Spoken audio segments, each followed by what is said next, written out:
அரசு பேருந்து கடியில் திடீரென சிக்கிய இருசக்கர வாகன ஓட்டுநர். யமனை கண்டது போல் மரணத்தின் விளிம்பிற்கே சென்று திரும்பிய வாகன ஓட்டி.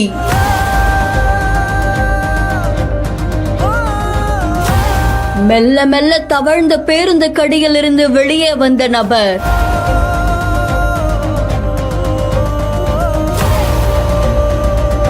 ராமநாதபுரத்திலிருந்து உச்சிப்புள்ளி நோக்கி நகர் பேருந்து ஒண்ணு வந்திருக்கு. அப்போ அந்த நகர் பேருந்துக்கு பக்கத்துல இருசக்கர வாகனமும் ஒண்ணு வந்திருக்காமா. இந்த இருசக்கர வாகனம் திடீர்னு உச்சிப்புள்ளி புதுமடம் விளக்கு பகுதிக்கு பக்கத்துல போயிட்டு இருக்கும் போது திடீர்னு இருசக்கர வாகனத்தை ஓட்டி வந்த நபர் வலது புறமா புதுமடம் நோக்கி வாகனத்தை திருப்பி இருக்காங்களாமா. எதிர்பாரா இந்த விபத்துல இருசக்கர வாகனம் பேருந்துக்கு முன்பகுதிக்குள்ள போயிருக்கு. வாகனத்தை ஓட்டிட்டு வந்தவர் பேருந்து கடியில அப்படியே சிக்கி இருக்காங்க.